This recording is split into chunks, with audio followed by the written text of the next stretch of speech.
Une dernière question, Benoît Cœuré, parce que vous êtes aussi chargé donc, par la BRI de réfléchir à l'avenir des crypto-monnaies officielles, souveraines. Depuis que vous avez commencé à réfléchir, il s'est passé beaucoup de choses, le développement des crypto-monnaies, la flambée du Bitcoin et des autres. Il y a quelques années, pardon de ressortir cette phrase, mais vous disiez que le Bitcoin était une émanation maléfique de la crise financière. Oui. Vous êtes toujours d'accord avec ça ? Oui, non, mais ce que je voulais dire à l'époque, c'était que le Bitcoin m'a manifesté un phénomène de défiance face à la finance et face à la régulation de la finance, qui montrait qu'on n'avait pas tiré toutes les leçons de la grande crise de 2009.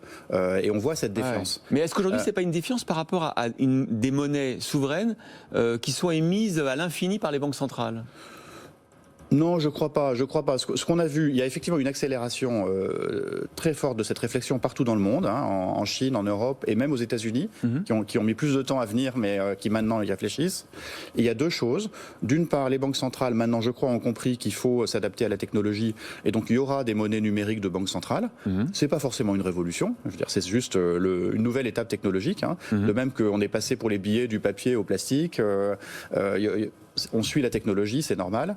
Et l'autre évolution qui est plus, je pense, qui a beaucoup de promesses, mais qui est peut-être un peu dangereuse, c'est toute cette finance qui est en train de se créer autour du blockchain, ce qu'on appelle en anglais le DeFi, la finance décentralisée.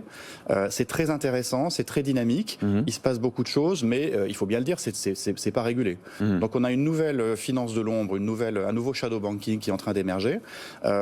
C'est très intéressant potentiellement pour l'investisseur et le consommateur. Ces blockchains qui puis ces bitcoins qui sont minés par des superordinateurs avec une durée, en tout cas une quantité limitée, c'est intéressant. Mais c'est un facteur de progrès parce que c'est plus rapide, c'est probablement moins cher, donc c'est le progrès technique, mais en même temps il va falloir concevoir la régulation qui va avec, et ça c'est juste en train de commencer. Vous avez avancé sur votre mission ?